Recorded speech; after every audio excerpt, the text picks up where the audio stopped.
Hi, this is Dr. H, and I am continuing my series here on tips and tricks for the Google Classroom.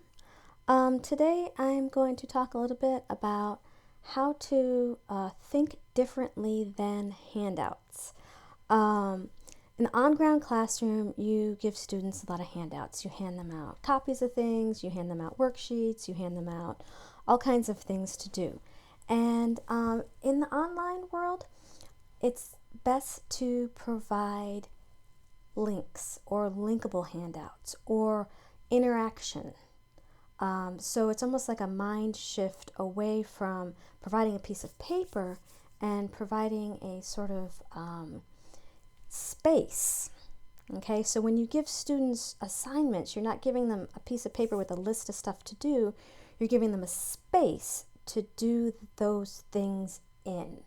And I'm hoping that that makes sense here because I did receive a handout from my daughter's school with a list of different brain pop activities that she could do for reading. So what I did is I took these first items that they were suggesting to take from brain pop, and I put them into a reading classroom in a different format, in a space rather than as a handout.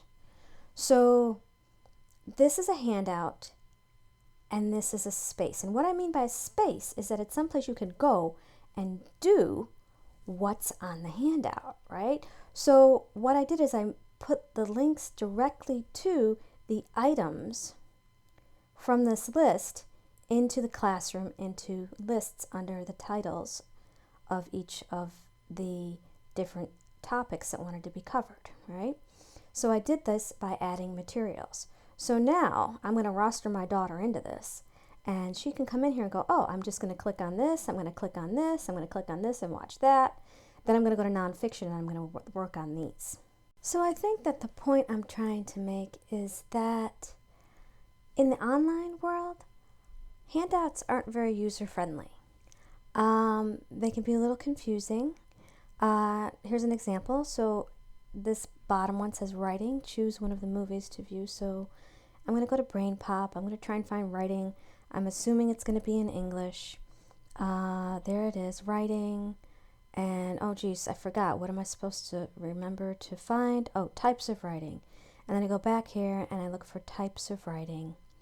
And I find it all the way down here. And then I click on it. So I've gone through a lot of different processes to actually get to the video.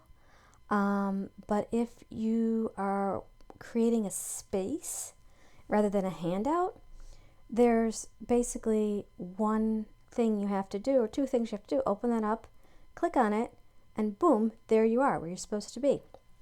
So I just wanted to sort of give a little bit of a conceptual idea of how an online space is different than a handout.